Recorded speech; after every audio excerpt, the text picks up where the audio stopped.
मंडळी रामकृष्ण हरी. याच देही याच डोळा.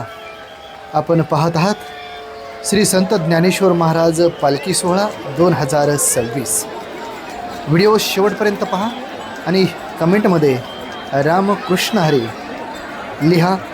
चला तर मंडळी, बघा या सोहळ्याचे मानकरी बैल.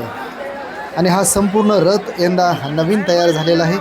हा रथ संपूर्ण चांदीचा आणि वजनाला हलका, जवळजवळ 2 ते 2.5 टनाचा आहे. पहिला 4 टनाजवळ होता. संपूर्ण पालखी सोहळ्यामध्ये कोणी उपाशी राहिला किंवा पाण्या वाचून किंवा खाण्या वाचून राहिला असं कधीही होत नाही. कारण पुणे तिथे काय होणे, पुणे असेल किंवा महाराष्ट्रातून कोण्याही ठिकाणाहून माऊलीची पालखी म्हणजे पुणे ते पंढरपूर जात असताना फळं असतील किंवा जेवणाचं साहित्य असेल, पाणी असेल, रस्त्यामध्ये भाविक भक्त वारकऱ्यांसाठी उभे असतात. हे जे मी तुम्हाला ठिकाण दाखवतो आहे, हे ठिकाण, या ठिकाणी माऊलींच्या पादुकांचा इसावा असतो. जे आपण पाहता ते श्री साईबाबा देवस्थान. खूप छान असं या ठिकाणी खिचडीचं वाटप चालू आहे, आपण पाहू शकता. आणि वारकरी या ठिकाणी आनंद पण घेत आहेत. सोबत कुठलीही जेवणाची किंवा पाण्याची सोय घ्यायची गरज नसते. हा जो दिसतो तुम्हाला, हा आहे नगारा. त्या नगाऱ्याचं वैशिष्ट्य असं आहे की माऊलीचा रथ, नगारा दिसल्याच्यानंतर पाठीमागं ठरवलं जातं की माऊलीचा रथ या ठिकाणी जवळ आलेला आहे. आणि हे अश्व हे माऊलीच्या रथापुढे चालत असतात. व्हिडिओ शेवटपर्यंत बघा, कारण तुम्हाला अजून मला बरंच काही दाखवायचं आहे. हा जनसागर तुम्ही पाहिल्याच्यानंतर तुमच्या लक्षात येईल, हा महापूर असतो.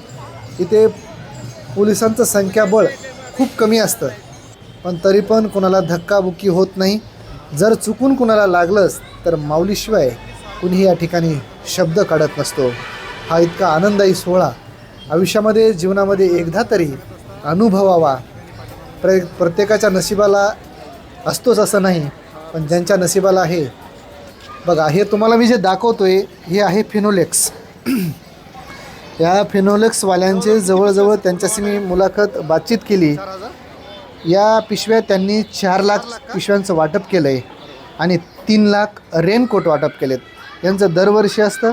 वारकऱ्यांसाठी या पिशव्या त्यांचं सामान ठेवण्यासाठी आणि डोक्यावर बांधून फिरण्यासाठी खूप मदतीच्या होत असतात.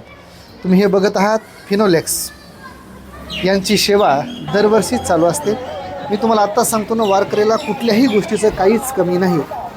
माननीय आमदार, जे पुण्यामध्ये फेमस दमदार आमदार महेशदादा लांडगे यांच्याकडून भाविक भक्तांसाठी, वारकऱ्यांसाठी रेनकोट म्हणायचं किंवा त्याला आपण मराठवाडी भाषेमध्ये घोंगटा म्हणतो, त्याचं वाटप या ठिकाणी वारकऱ्यांना चालू आहे. चिक्की असेल, लाडू असतील, अजून दिंड्या खूप लांब आहेत, पण समोर ज्या बिना नंबरच्या दिंड्या आहेत त्यांच्यासाठी हा लाभ चालू आहे. व्हिडिओ शेवटपर्यंत बघा, तुमच्या लक्षात येईल पुणे तिथे काय होणे. खरंच या ठिकाणी काही कमतरता असते का? तर या ठिकाणी हे नगरपालिकेतर्फे महापौर माऊलींना जे इनेकरे असतात त्यांना मानाचा ग्रंथ आणि त्यांचा सत्कार करून या ठिकाणाहून पाठवलं जातं.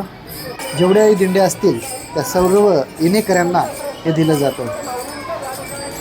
महाराष्ट्र शासनाचे यामध्ये छोटे मोठे उपक्रम असतात, जसे दारूबंदी असेल, नशाबंदी असेल, कुठले वेगवेगळे फाउंडेशन असतात. हे आहे नादब्रह्म फाउंडेशन, म्हणजे मोफत इडली वाटप.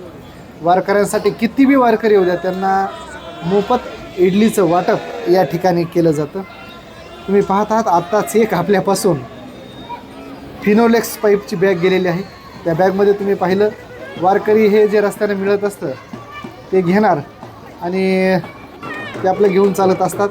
पण याच्यामध्ये एक खासियत असते, दिंडी चालक आणि दिंडीमध्ये जे चालणारे वारकरी असतात ते अजिबात ह्या गोष्टीचा ते लाभ घेत नाहीत आणि त्यांना दिंडी सोडून, दिंडीचे नियम मोडून अजिबात बाजूला जाता येत नाही. तर ज्या बिना नंबरच्या दिंड्या आहेत त्या वारकऱ्यांसाठी हा चहा, आपण अंदाजा काढू शकतो कपावरून की किती वारकऱ्यांनी या ठिकाणी चहा पिला असेल. सुंदर अशी वारी तुम्ही पाहू शकता. जर वेळ असेल तर आनंद घेऊ शकता. खरंच शेतकऱ्याला आपली पेरणी केल्याच्या नंतर थोडा आनंद घेता यावा काय माहिती यासाठी माऊलींनी हे सुरू केलेला सोहळा असू शकतो. कारण माझा शेतकरी राजा पेरणी करून या ठिकाणी सगळं सुखदुःख विसरून या वारीमध्ये सामील झालेला असतो. वेगवेगळे उपक्रम असतात या वारीमध्ये. बघा, व्हिडिओ शेवटपर्यंत बघा, चॅनलला सबस्क्राईब करा, कारण अजून तुम्हाला मी वारीमधील काही गोष्टी दाखवणार आहे.